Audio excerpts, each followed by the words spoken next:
শ্রদ্ধে গৌর ভক্ত মন্ডলী ও আমার ভক্তিমতী মায়েরা, সর্বজ্ঞ ভগবানের অপ্রাকৃত অনন্ত কৃষ্ণ গঠামিত লীলাগান পরিবেশন করার পূর্বে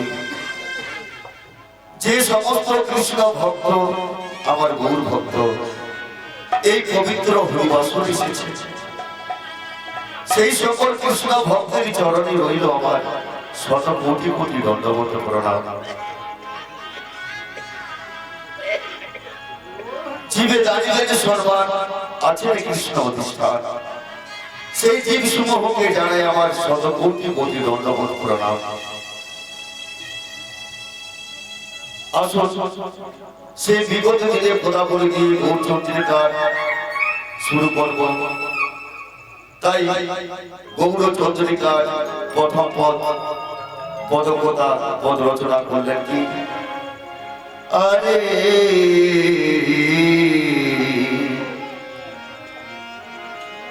আরে মানবী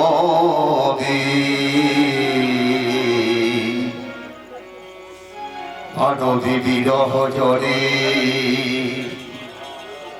কিবা বহু ভেল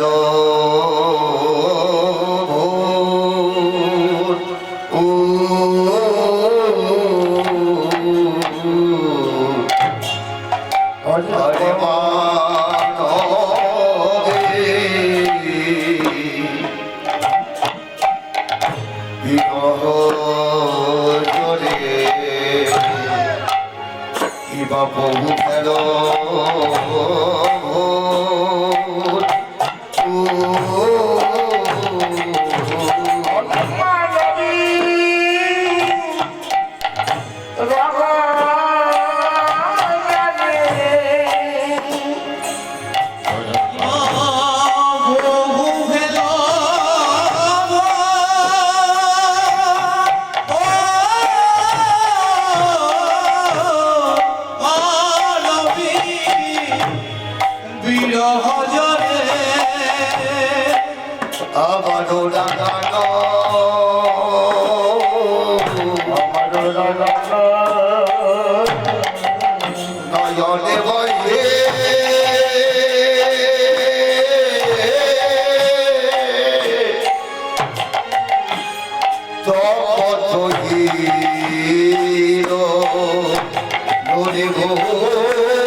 ভক্তমন্ডলী ভক্তিমতী মায়েরা,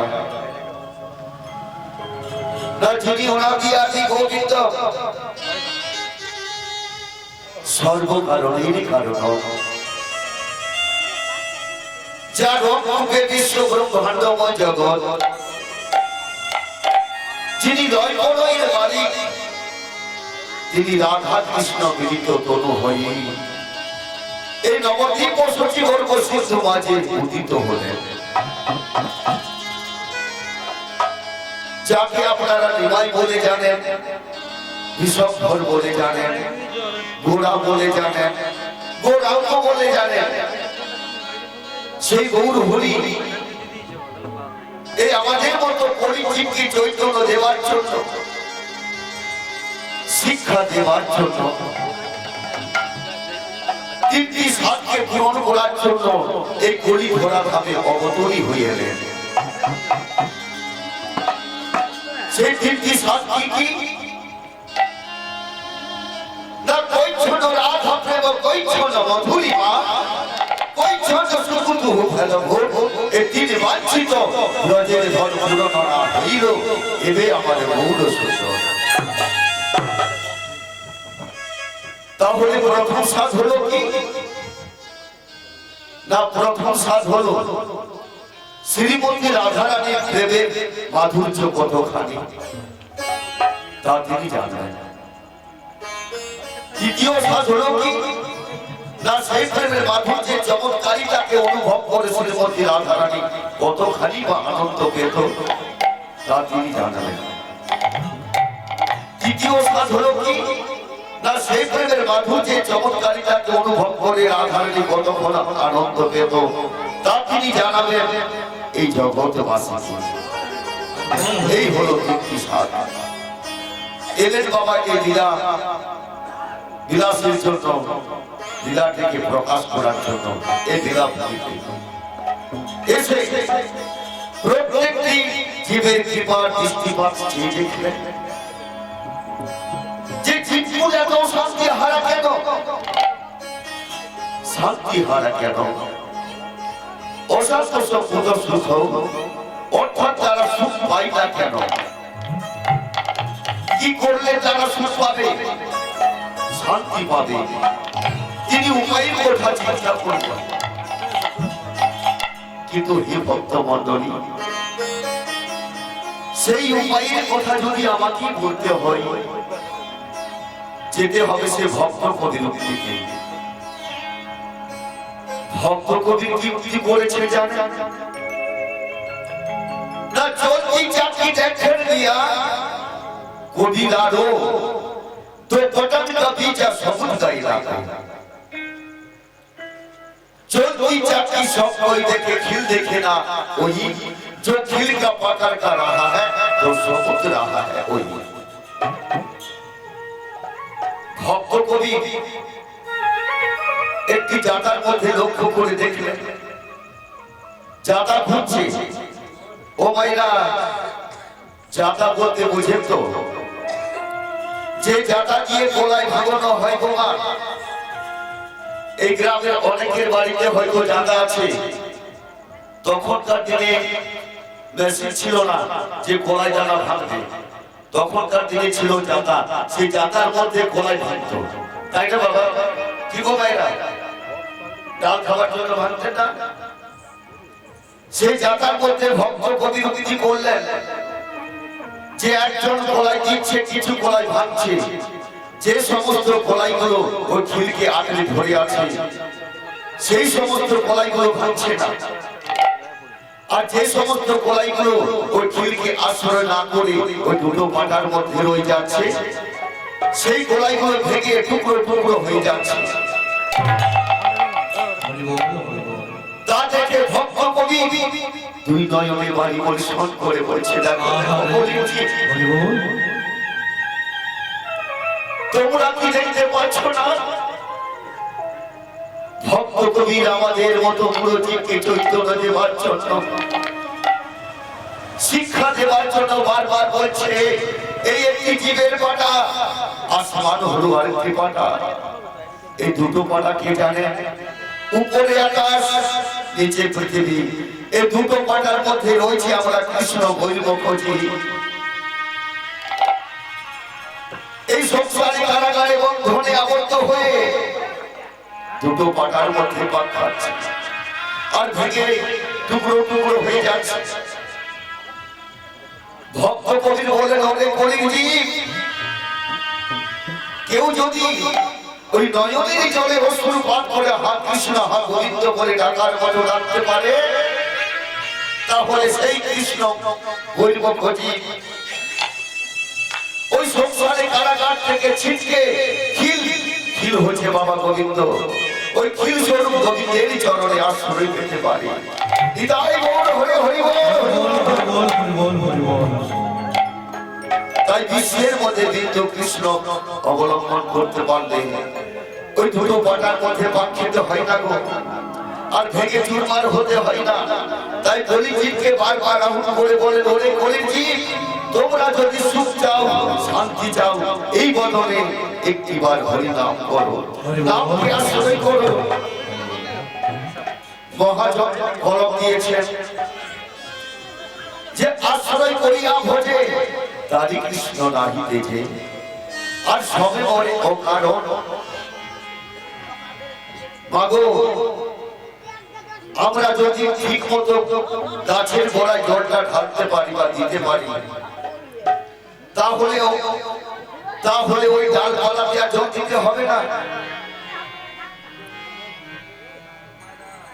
ওই গাছের গোড়াতে জলটা ঢাললে ও শাখা প্রশাখা ডালপালাতে জলটা চলে যায়। মনে করুন বিয়ে বাড়িতে ভোজ খেতে গেছে,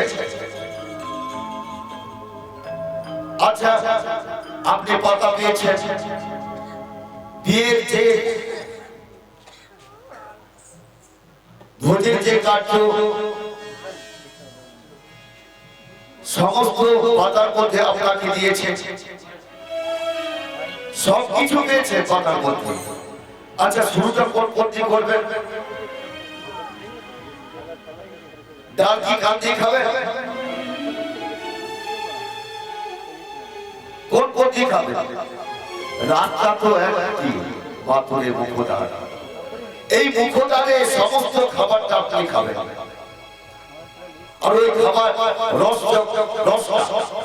যে খাদ্যের যে রস, সেই রসটা শিরা উপশিরার মধ্যে চলে যাওয়া যায়। ওই গাছের গোড়াতে জলটা ঢাললে ওই লক্ষ্মী সরস্বতী যমুনা কালী দুর্গা সব পেয়ে যায়, মানে 33 কোটি দেবদেবী চরণে জলটা চলে যায়। তাহলে গাছ হচ্ছে গোবিন্দ, আর ডালপালা শাখা প্রশাখা হচ্ছে বাবা লক্ষ্মী সরস্বতী। তাহলে গোবিন্দের চরণে যেমন জল ঢাললে 33 কোটি দেবদেবী চরণে চলে যায়, মাগো সেইভাবে গুরু চরণকে আশ্রয় করে, ভক্তি প্রেমকে আশ্রয় করে ওই গোবিন্দের চরণে জলটা ঢালতে হবে, তাহলে গোবিন্দের কৃপা হয়ে যাবে। তাই গৌর হরি বললেন, ওরে কলির জীব, তোমরা যদি সুখ চাও, শান্তি চাও, এই বদনে নাম করো, নামকে আশ্রয় করো। কিন্তু মাগো, এই জায়গায় আমাদের একটা প্রশ্ন আসছে, কি গৌর হরি নাম করতে বলেছে যে নামকে আশ্রয় করো। আচ্ছা আমরা কোন নামকে আশ্রয় করবো, কোন নাম করবো? নামকে না জেনে তো নাম করা যাবে না। তাহলে সর্বপ্রথম আমাদের জানতে হবে যে নাম কাকে বলে, নাম কয় প্রকার ও কি কি। না নাম এই শব্দটি নিষ্পন্ন কোথা থেকে হয়েছে জানেন? না নম ধাতু থেকে, নম দন্ত নম হসন্ত। তাহলে নম কথার অর্থ কি? না যাকে নামিয়ে আনার শক্তি আছে, যাকে টেনে আনার শক্তি আছে, যাকে আকর্ষণ করার শক্তি আছে, ওই আকর্ষণ করে টেনে আনার শক্তিটা আছে, তা কি বলে বাবা নাম? নাম হচ্ছে বাবা দুই প্রকার, এক হচ্ছে বর্ণাত্মক নাম, দুই হচ্ছে ধনাত্মক নাম। তাহলে সে বর্ণাত্মক নাম কাকে বলবো? না যে নামগুলো আমরা লিখতে পারি, বলতে পারি, এই অস্ত্রে দ্বারা উচ্চারণ করতে পারি।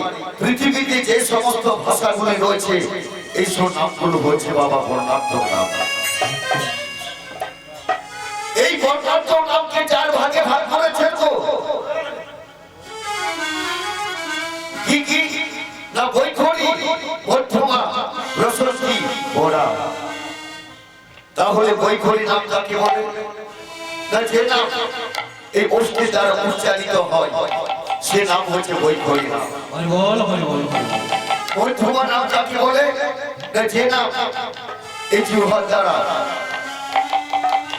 উচ্চারণ করতে পারি সে নাম হচ্ছে মধ্যমা নাম। প্রশস্তি নাম কাকে বলে? না এই কণ্ঠে না নিঃশব্দে উচ্চারিত হয়, মনের দ্বারা চিন্তিত হয়, সে নামে হচ্ছে বাবা প্রশস্তি নাম। ঘোড়া নাম কাকে বলে? না যে নাম ও যোগী ঋষি মুনি ও নাভিমুক্তকে হিপ্পল উৎপন্ন করে সেই নাম হচ্ছে বাবা ঘোড়া নাম। এই নাম এই বর্ণাত্মক নাম, এই নাম কখনো আমাদের আত্মাকে বন্ধন মুক্ত করতে পারে না। আর যে নাম আমাদের এই আত্মাকে বন্ধন মুক্ত করতে পারে সেই নাম হচ্ছে বাবা ধনাত্মক নাম। এই নাম যে কোনো জাতি, ধর্ম, বর্ণ নির্বিশেষে প্রত্যেকটি মানুষের অন্তরে নিরন্তর ধ্বনিত হয়ে চলেছে। আর সেই নামই হচ্ছে বাবা এই ধনাত্মক নাম। এই নাম কোনো মানুষের দ্বারা সৃষ্টি হয়নি, একমাত্র অনন্ত আদি সে পরমানন্দ গোবিন্দ এই নামকে সৃষ্টি করেছেন। পৃথিবীতে যখন কোন সৃষ্টি হয়নি তখন এই নামকে অনাদিরাদি গোবিন্দ নামকে সৃষ্টি করেছিলেন। সেই নামই ছিল বিদ্যমান। তাই সেই নামকে কে বলে নাট, কে বলে আকাশবাণী, কেউ বলে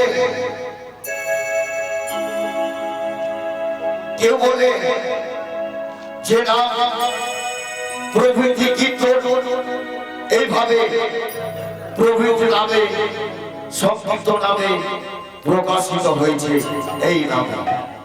আর এই নামই হয়েছে সেই ধনাত্মক নাম। তাই সেই কলিকালে গৌরাঙ্গ মহাপ্রভু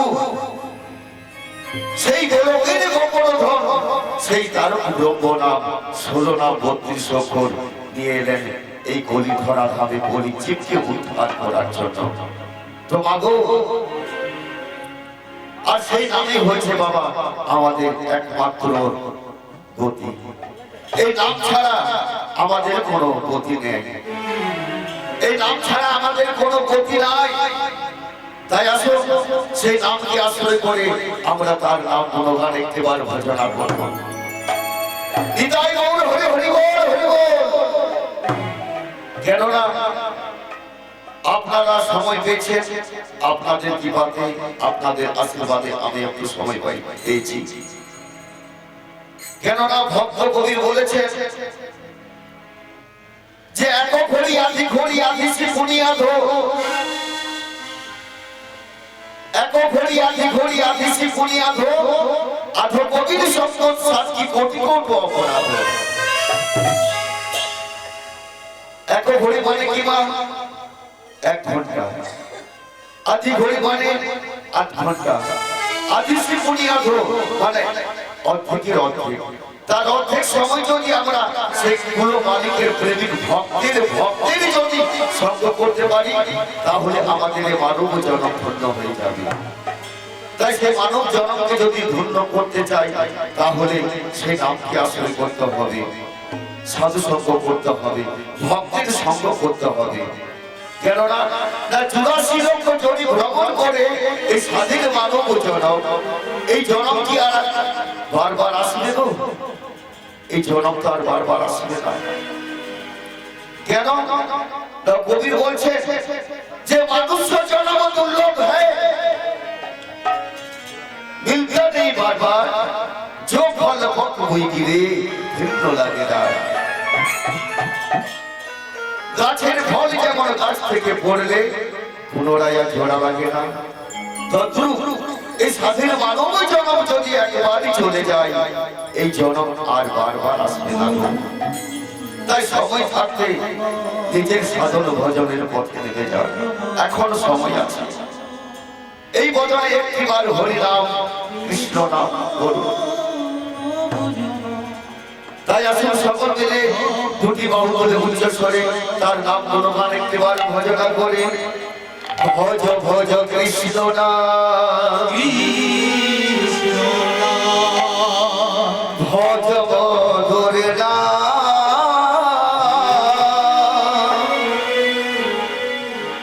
পেয়েছো সাধে মানব জন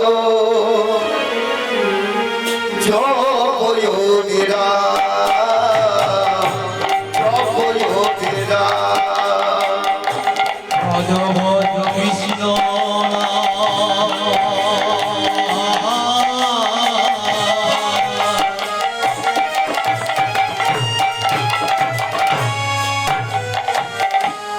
ভজ মধুরা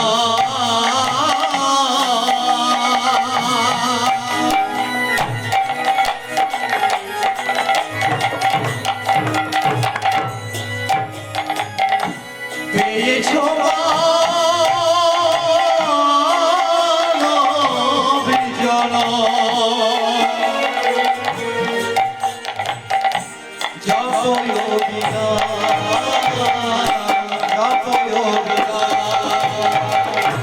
ভজ ভজ কৃষ্ণ নাম, ভজ মধুর নাম, পেয়েছো মানব জন জয়োগীরা। ভজ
ভজরে ভজরে কৃষ্ণ নাম, জপরে জপরে হরিনাম।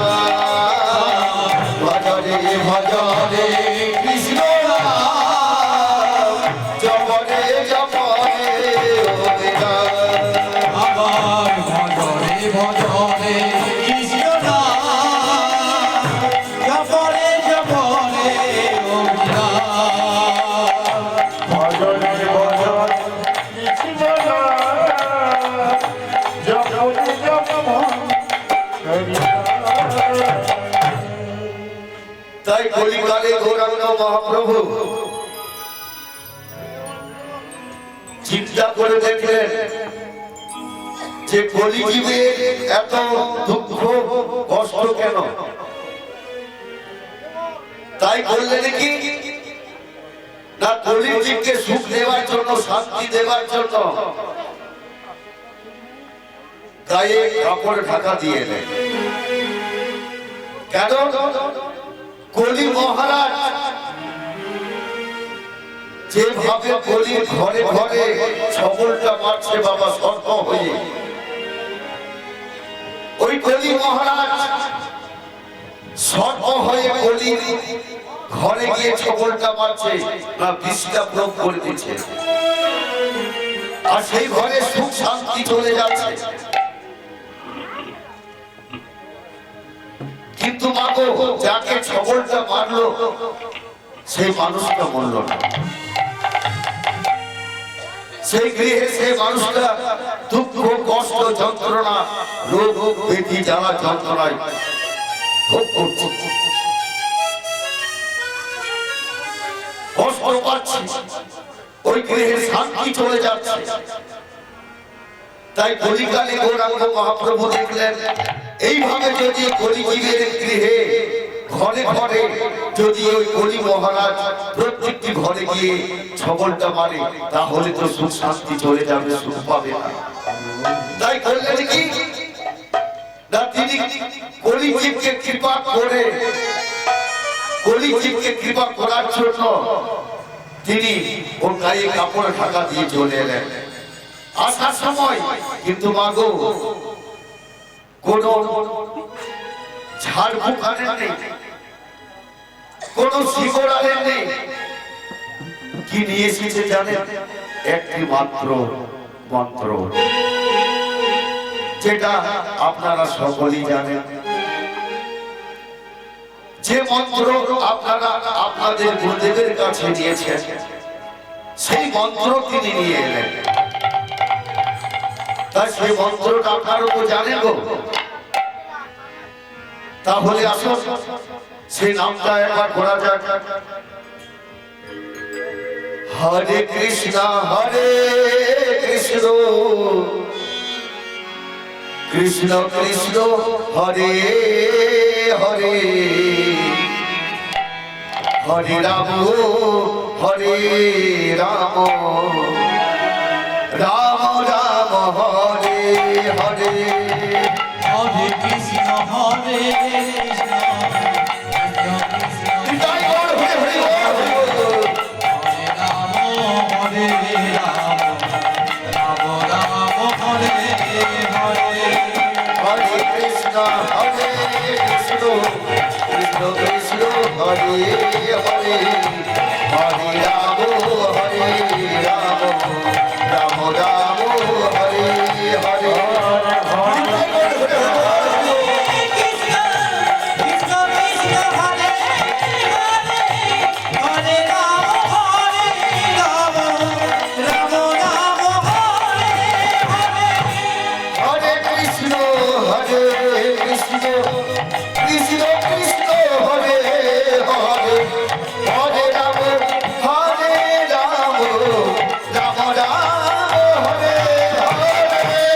হরে কৃষ্ণ হরে কৃষ্ণ, কৃষ্ণ কৃষ্ণ হরে হরে,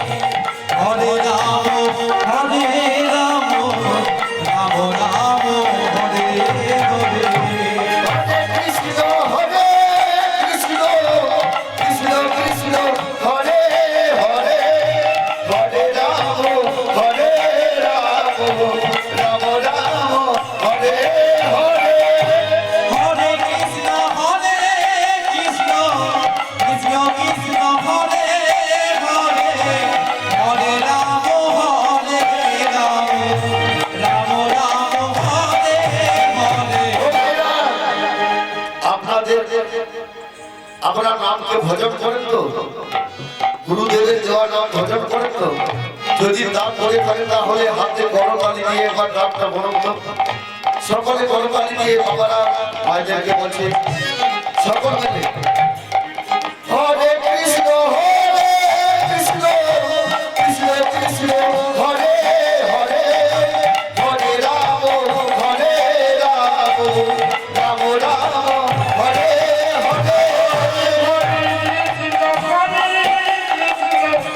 কৃষ্ণ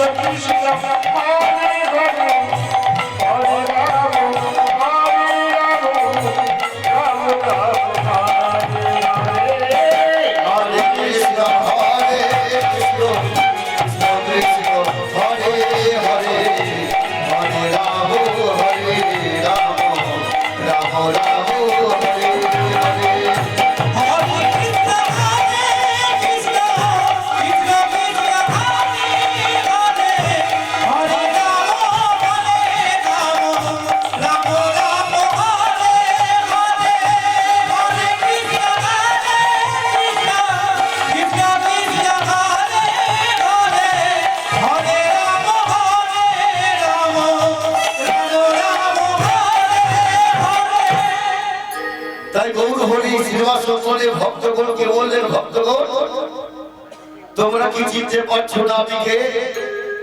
আমি সেই যাবতীয় যুগে ভগবান শ্রীকৃষ্ণ। একদিন আমি ব্রজবাসীকে রক্ষা করেছিলাম, গিরি গোবর্ধনকে ধারণ করেছিলাম, আর আজ আমি এসেছি তোমাদেরকে রক্ষা করার জন্য। এসো ভক্তগণ, তোমরা আমার কাছে এসো। তাই কোন এক ভক্ত প্রভুর কাছে এসে প্রভুকে বললেন, প্রভু আমরা কি করব? তোমরা কি করবে জানো? তোমরা নাম করো, তোমরা নাম করো। তাই প্রভুর কথা মতো কোন একজন ভক্ত প্রভুর কাছে এসে প্রভুর কথা মতো সেই গান, সে লীলা, যে লীলা বৃন্দাবনে শ্রীমতী রাধারানী কৃষ্ণের সঙ্গে মান করেছিলেন, সেই মান কীর্তন বর্ণনা করতে শুরু করলেন। সেই না ওই হরে কৃষ্ণ নামের মধ্যে ব্যাখ্যা করতে লাগলেন। আর সেই নাম শুনতে শুনতে মহাপ্রভুর ভক্তি কেমন হয়েছে জানেন? ও গোয়ারে মরো, আরে মরো,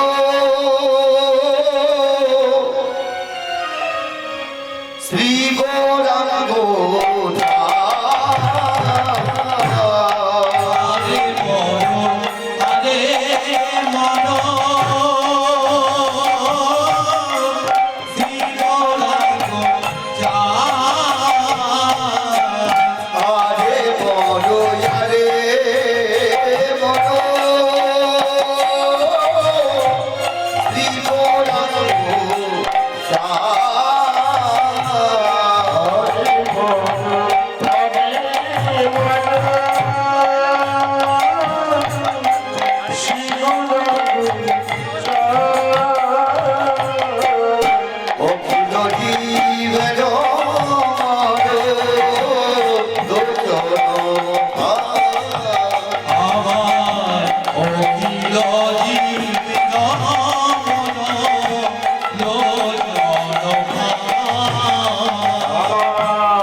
ওই ভবজাত ঘোড়া লাগি হাত বেঁধেছে রে, ওই ভবজাত ঘোড়া লাগি হাত বেঁধেছে রে।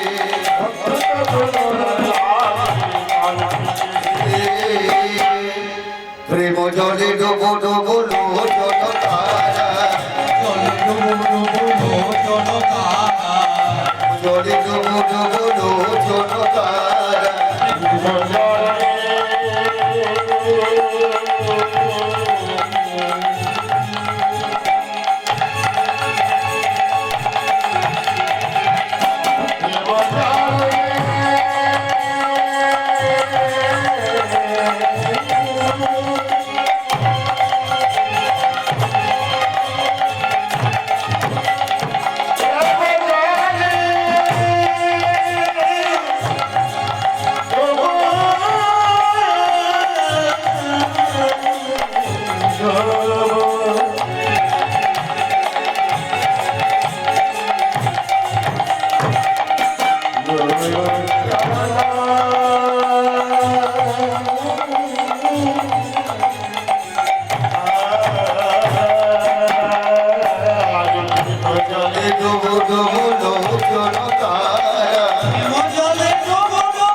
Hare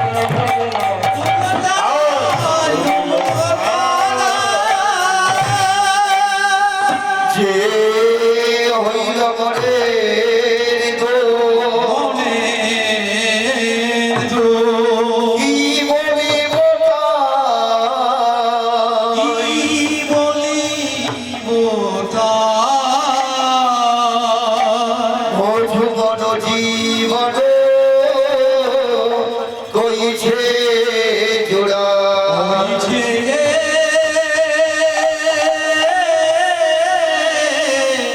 জোড়া কালিয়া হয়ে পুরো হয় পুরো এই কোমরবধে এই কোমর বুদ্ধি অভিমানে হারাইলা আমার কান বোলনে ধে কারগুলো ধীরে এই রূপে উদ্ধারি হইল বড় সাবরণারে এই রাধা মোহনে কহে কিছু না হলো আমারে হলো আমারে ভক্তমন্ডলী ও আমার ভক্তিমতী মায়েরা, এতক্ষণ আমরা ছিলাম ছিলাম নবদ্বীপ লীলায় অর্থাৎ গৌর লীলা সাধন করলাম। এবার আসুন আমরা যাবো সেই মধুময় শ্রীরাম বৃন্দাবন। তোমাগো যেখানে হয় হরিনাম সংকীর্তন সেই জায়গাটি হয় নববৃন্দাবন। আজ এই দোল পূর্ণিমার উপলক্ষে আজ এই হরিনাম যজ্ঞ, আজ গৌর হরি 1486 খ্রিস্টাব্দে নবদ্বীপের রাঙ্গামাটিতে সচিবর্গ সিদ্ধবাজ উদিত হয়েছে। ভারতবর্ষকে ধন্য করেছেন, পশ্চিম বাংলার মাটিকে ধন্য করে এসেছেন। আজ আমাদের মানব জীবনকে ধন্য করেছে।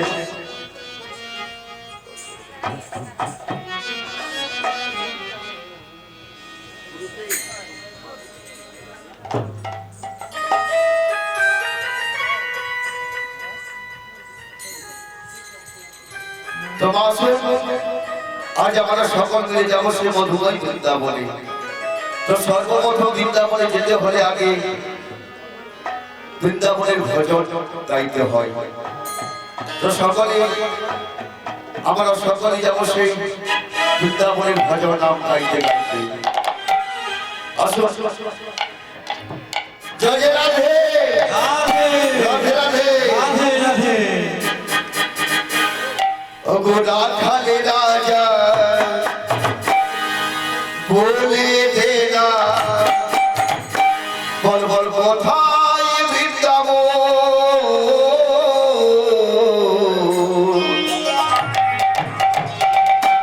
শ্যাম কুণ্ড রাধা কুণ্ড গিরি গোবর্ধন রাখাল রাজা বলে দে না বল কোথায় বৃন্দাবন শ্যামে কুণ্ড রাধা কুণ্ড গিরি গোবর্ধন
পান্ডরিবা গায়ে কালা পান্ডরিবা যায়।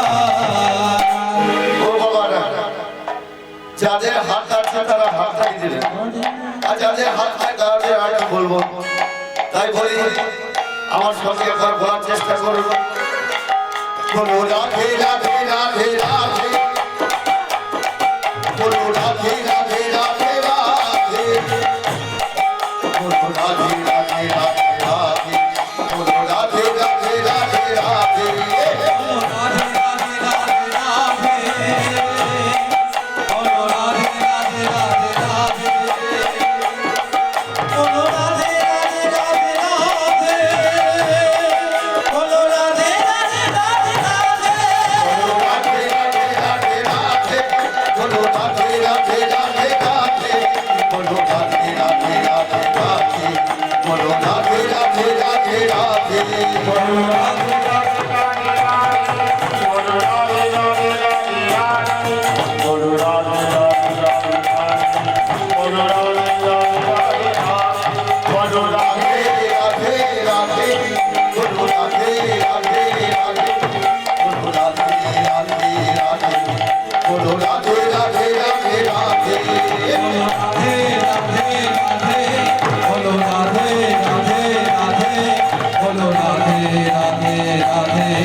এত নীরব হয়ে বসে থাকলে তো লীলার রস সাধন করা যাবে না।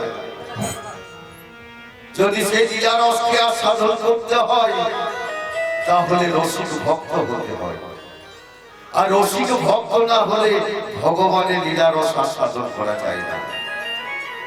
তো মাগো মাঝে মাঝে উলুধ্বনি শঙ্খধ্বনি করবেন, যত আপনারা উলুধ্বনি করবেন তত আপনাদের নাম করা হবে। তাই আসুন, যে লীলা আর সাধন করবেন সেই লীলার বিষয়বস্তু হলো শ্রীমতী রাধা রানীর মান, আর সেই মান হচ্ছে বাবা কলহত্তরিকা মান। অনেক মান শুনেছেন, বাসসজ্জা মান শুনেছেন, এই মান হচ্ছে বাবা অষ্টপ্রকার নায়িকা। তো যে মানটা গাইব, যে লীলাটা সাধন করবেন সে মান হচ্ছে বাবা কলহত্তরিকা মান। তাহলে সর্বপ্রথম আমরা জানবো যে মান কাকে বলে, মান কয় প্রকার ও কি কি। না মান হচ্ছে বাবা, মান কাকে বলে না কোন নায়িকা গুরুত্ববশত নিজে রাঘবকে পরিত্যাগ করে পরক্ষণে সে রাঘবের জন্য অনুতপ্ত হওয়ার বা মিলন চাওয়া, তাকে বলে মান। মান হচ্ছে বাবা দুই প্রকার, সহিত মান আর নিহিত মান। সহিত মান কাকে বলবো না যে মান কারণ বশত অনির্ণয় বস্তুকে নির্ণয় করা, কারণ স্বরূপ। মনে করুন আমার স্ত্রী আমাকে বললো, ওগো শুনছো, এই দেখতে পাচ্ছ না, এই দেখো আমার শাড়ি ব্লাউজ গুলো জোড়া জোড়া হয়ে গেছে। আমি তোমাকে প্রত্যেকদিন বলে যাই যে আমার জন্য শাড়ি ব্লাউজ এনে দেবে, বাজারে যাচ্ছ, আমি কিন্তু কথাটা শুনে যাচ্ছি, এনে দিচ্ছি না। এই যে আমি এনে দিলাম না, আমার উপরে মান অভিমান করে আমার সঙ্গে কথা বললো না, এটি হয়েছে বাবা কারণ স্বরূপ মান, সহিত। আর নির্হিত মান কাকে বলে? অকারণ বশত, যার মধ্যে কোনো কারণ, মনে করুন কোন প্রেমিক প্রেমিকা পথে যেতে যেতে প্রেমিকা প্রেমিককে বলল, ওগো এখানে যেন কোথায় একটা হসপিটাল আছে না? বলে হ্যাঁ আছে। কোথায় আছে? তবে শোনো, ওই দেখো, ওই দেখতে পাচ্ছ ওই একটা লরি আসছে, ওই লরি চাকার মধ্যে পড়ে দাও, তুমি সঙ্গে সঙ্গে দেখতে পাবে হসপিটাল। সেই না বলা মাত্র অমনি প্রেমিকা বলছিল, এই তুমি আমায় ভালোবাসো, এই তুমি আমায় অন্তর দিয়ে ভালোবাসো, আমাকে কিনা মরতে বলে, যাও আমি তোমার সঙ্গে কথা বলবো না। এই যে কথা বললো না, এটি হচ্ছে বাবা অকারণ বশত মান। মান হচ্ছে বাবা অষ্টপ্রকার নায়িকা, অভিসারিকা, বাসসজ্জা, বিপ্লব্ধা, প্রসূতি ভর্তিকা, সাধন ভর্তিকা, উৎকণ্ঠিতা, ভর্তিকা চ পরমহংসরিকা। এই হলো অষ্টপ্রকার নায়িকা। তো যে মানটা আমি গাইবো সে মান হচ্ছে বাবা কলহন্তরিকা মান। তাহলে কলহন্তরিকা মান কাকে বলে? না কলহি অন্তি যাহা হই মিলন, তাহা হই কলহন্তরিকা মান। আজকে মানের ভাবটি কেমন হয়েছে? না যা সখিনাকে পুরা পাদ বল্লভ ভরসা, নিজস্ব কষ্টতে প্রতি কলহন্তরিকা হিসা। এই হচ্ছে মানের লক্ষণ। তাহলে আজকে মানের ভাবটি কেমন? না সহসা শ্রীমতী রাধারানী সখীগণকে সঙ্গে করে নিয়ে যমুনায় জল নিতে এসেছে। আর এদিকে পরমানন্দ গোবিন্দ সখা সম বেশ বেনু সখাগণকে সঙ্গে করে বসে গোচারণ করে গৃহে ফিরে যাচ্ছে। এখন রাধারানীর সঙ্গে গোবিন্দের সাক্ষাৎ হয়েছে, যে না সাক্ষাৎ হয়েছে কিন্তু কিছু কথা হচ্ছে না। কেন না? সঙ্গে বলরাম আছে বলে। তাই অদূর থেকে শ্যামসুন্দর নাগর কেসকে বর্ষ করে সংক্ষেপ জানালেন। সংক্ষেপ কি জানালেন জানেন? একটা চুলকে বর্ষ করে জানিয়ে দিলেন। কেমন ভাবে? ওগো ওগো কেশব রসিয়া,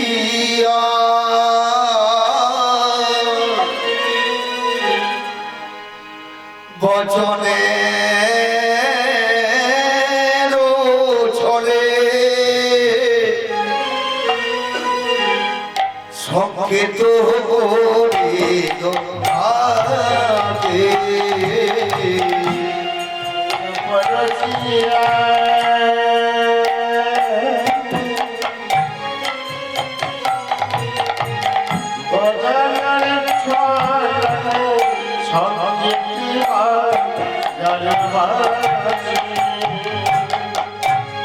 ও মুখে সবর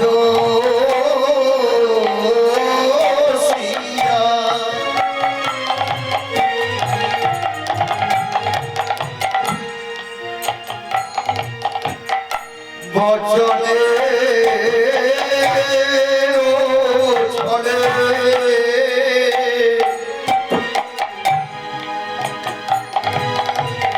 সংকেত করিল তাকে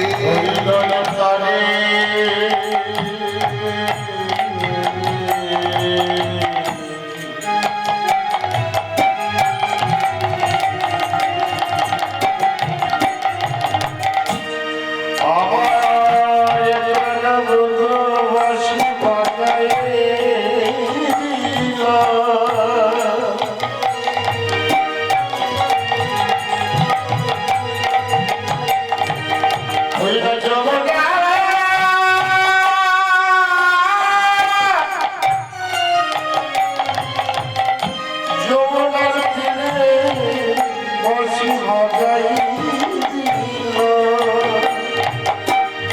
ওরে ললকা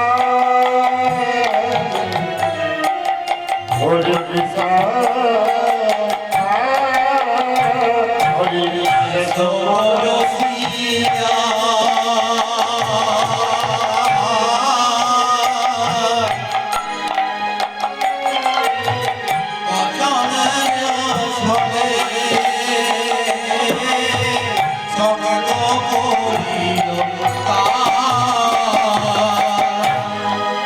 কিশোর কুঞ্জ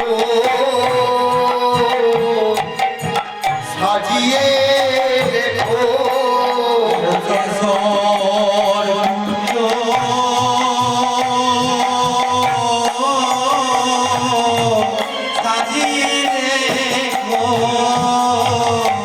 ও গো রাধে ও গো কিশোর কুঞ্জ সাজিয়ে রেখো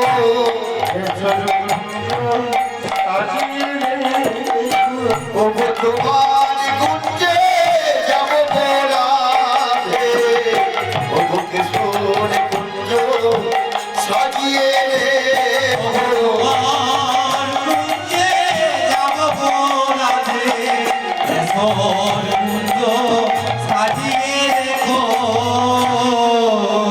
সেরা শ্রীমতী রাধারানী এই সংকেতটা পেয়েছে।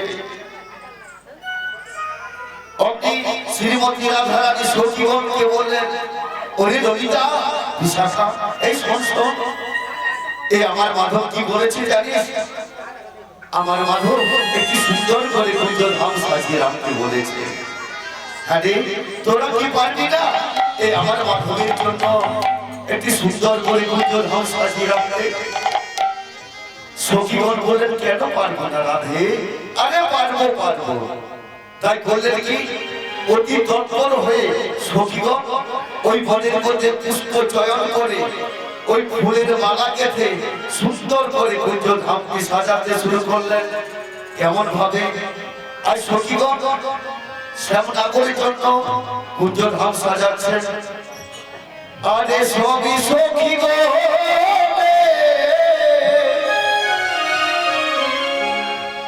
আরতি মনে কুঞ্জ সাজায়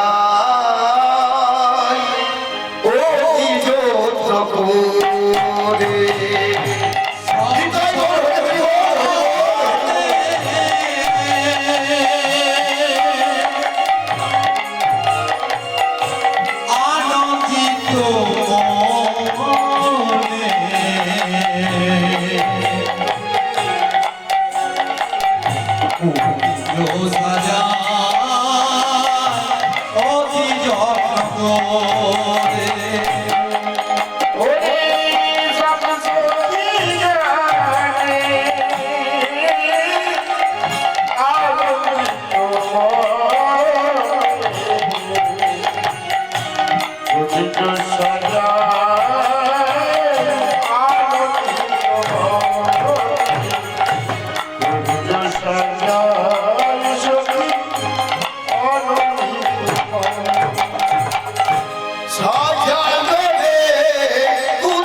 করে এইভাবে সখীগণ করলেন কি অতি তৎপর হয়ে কুঞ্জধাম সাজিয়ে দিলেন, এমনকি শ্রীমতী রাধারানীকে ভালো করে বেশ বিন্যাস করিয়ে দিলেন। বেশ বিন্যাস করিয়ে ওই কুঞ্জবরে অপেক্ষা করতে বললেন। আর এদিকে পরমানন্দ গোবিন্দ গোষ্ঠী গোচারণ করে ঘিরে ফিরে যে না এসেছে, আমার করেছে কি না গোপালকে ক্ষীর স্বর নবনে ভক্ষণ করিয়ে ওই দাদা বলরামের পাশে শয়নে দিয়েছে। এবার অন্তর্যামীন ভগবান মনে মনে চিন্তা করছে, ভাই রে, আমি যে রাধারানীকে কথা দিয়েছি আজকের নিশীথে আমি নিশ্চিন্তে কুঞ্জ যাপন করব, কিন্তু এখন আমি যাই কেমন করে? এখনো তো দাদা বলাই ঘুমোয়নি, এখন আমি যাব কেমন করে? এই কথা চিন্তা করছি। চিন্তা করতে করতে মনে পড়ে গেল সেই যোগমায়ার কথা।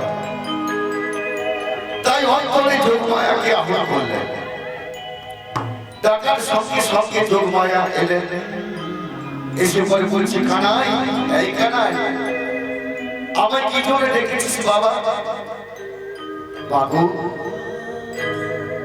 আজ আমি সখীমতী শ্রীমতী রাধারানীকে কথা দিয়েছি, সাক্ষাৎ রাধারানীকে কথা দিয়েছি আজকের নিশীথে আমি নিশি যাপন করবো, কিন্তু এখন আমি যাই কেমন করে বলো মা? দাদা বলাই তো এখনো ঘুমাইনি, এখন আমি যাব কেমন করে? তাই তুমি কৃপা করে এসো মা, বলরামের দুই নয়নে যোগ নিদ্রা প্রদান করে দাও। তাই বললেন কি না, যোগমায়ের মায়া বলে বলরামের দুই নয়নে যোগ নিদ্রা প্রদান করে দিলেন। এবার অনুশাসনের কোনো বাধা রইল না।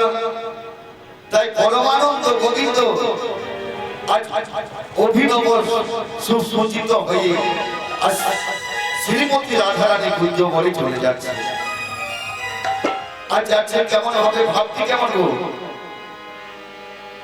আজ শ্যামে চলে অভিনব সাজি চলে যায়, শ্যামে চলে অভিনব সাজি, শ্যাম চলে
অভিনব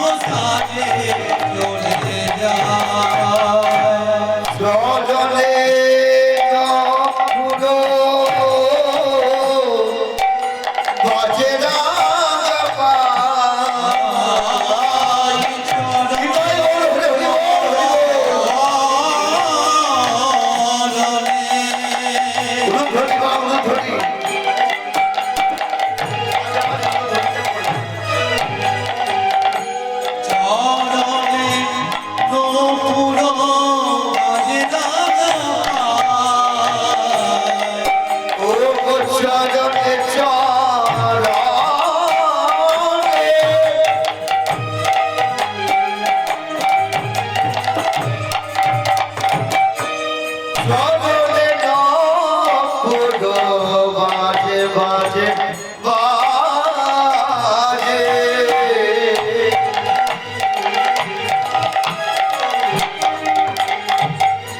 শ্যামে শ্যামে চলে যদি যায় শ্যামে চলে নবসাজে চলে যায় শ্যামে চলে নবসাজে চলে যায় শ্যাম চলে নবসাজে। আজ মনে বড় আনন্দ করে আনন্দিত হয়ে শ্যাম সুন্দর রাধারানী কুঞ্জ করে চলে যাচ্ছে, কিন্তু মাগো যিনি বিপদ বারণ মধুসূদন, যিনি সকলেই বিপদ রক্ষা করে থাকেন, আজ তিনি কেমন বিপদে পড়েছে জানেন? বিপদটি কেমন? ও গো কুঞ্জে ছিল চন্দ্রাবলী,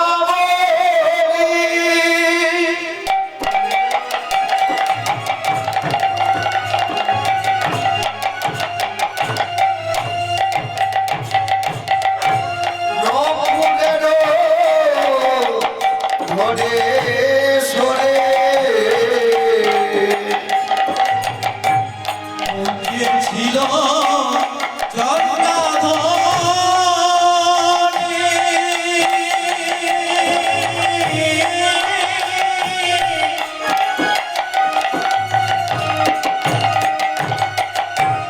নমুনের ধরি শুনি কুঞ্জে ছিল চন্দ্রাবলী,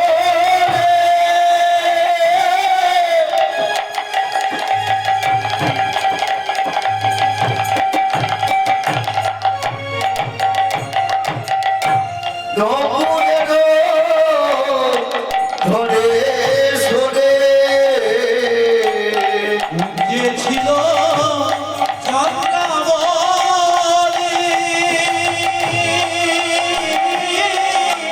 নমুনের ধরি শুনি আমার পথে আছে আসিয়া দাঁড়া, আমার পথ মাঝে পথ রোধে আসিয়া দাঁড়ায়। আমার পথে আছে আসিয়া দাঁড়া, পথ রোধে পথ মাঝে আসিয়া দাঁড়ায়। আজ তোমাকে ছেড়ে দেব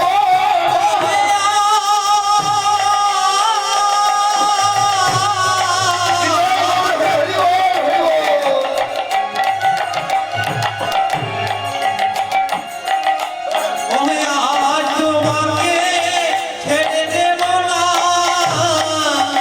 না, না, আজ তোমাকে ছেড়ে দেব না। ওহে আজ তোমাকে ছেড়ে দেব না। ভাগ্য ফলে পেয়েছি তোমায়, আজ তোমাকে ছেড়ে দেব না। আমার ফলে পেয়েছি তোমায়, আজ তোমাকে ছেড়ে দেব না।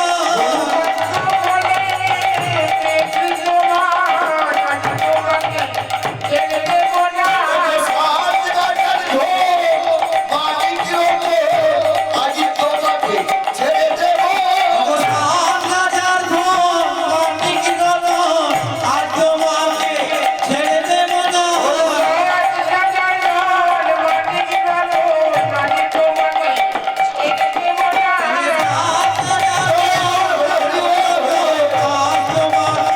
ছেড়ে দেব না। আজ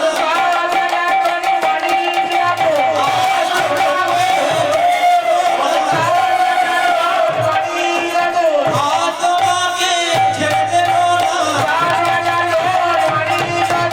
আজ তোমাকে ছেড়ে দেব না। আজ তোমাকে ছেড়ে দেব না। আজ তোমাকে ছেড়ে দেব না। ও মায়েরা, আজ ভগবান কৃষ্ণচন্দ্র চন্দ্রাবলীর কাছে বাধা করে গেলেন কেন গো? কারণ আছে, কারণ না থাকলে মায়ের যেমন পুজো হয় না। তো মাগো, আপনারা তো দেবী গুণী আছেন, আপনারা সবই জানেন। আজ চন্দ্রাবলীর কাছে বাধা পড়লো কেন? কারণটা কি? না, কারণ হচ্ছে বাবা, চন্দ্রাবলীর পিতা চন্দ্রভানু ওই গর্ভমুনির আশ্রমে বসবাস করে থাকতেন চন্দ্রাবলীকে নিয়ে।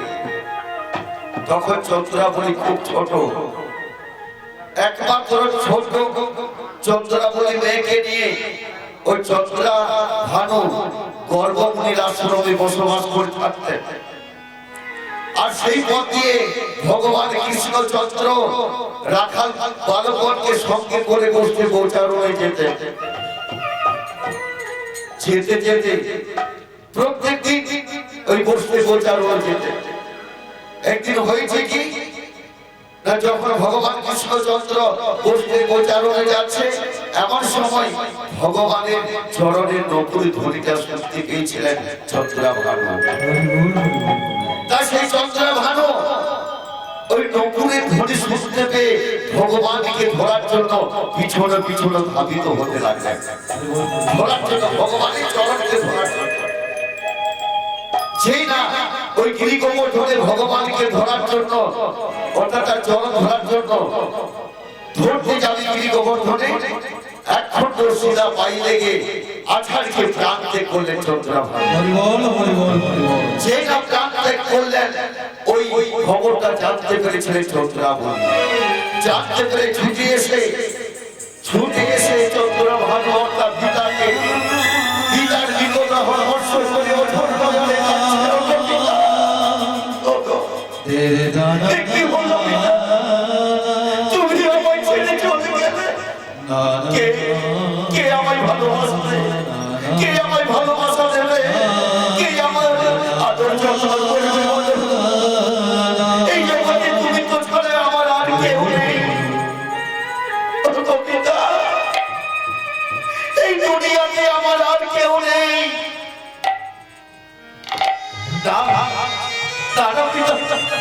এইভাবে তুমি ছেড়ে চলে যেতে পারো না পিতা, আমার কথা বলো পিতা। অঝোর নয়নে কাঁদছে, নয়নের বাড়ি পরিশ্রম করছে। যখন জানতে পারলো মৃত্যুর কারণ, জানতে পেরে ক্রোধ প্রকাশ করে চন্দ্রাবলী পিতার মৃতদেহ স্পর্শ করে প্রতিশ্রুতি করলেন, পিতা, যার কারণে তোমার মৃত্যু হয়েছে,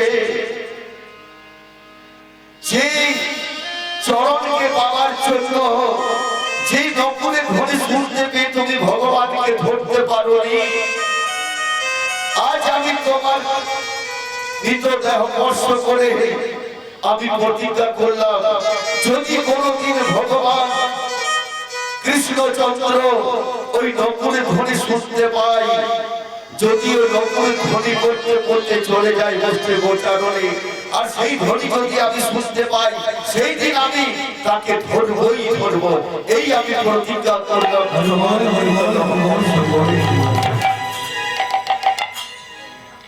অন্তর্যামী ভগবান জানতে পারবেন। তাই ভক্তির মনোবাঞ্ছা মনোবাসনা পূর্ণ করার জন্য আজ ভগবান কৃষ্ণচন্দ্র ওই নকুলের ধ্বনি করতে করতে চলে যাচ্ছে। আর সেই নকুলের ধ্বনি যখন করতে করতে চলে যাচ্ছে, নকুল বলছে, প্রভু তুমি তো বেশ যাচ্ছ, চলো চলো ভক্তের ঘরে ভগবান যাবে, তাতে কি আর, চলো। যেই না ওই চন্দ্রাবলী কুঞ্জ পাবে, অমনি ভগবান কৃষ্ণচন্দ্র থমকে দাঁড়িয়েছে।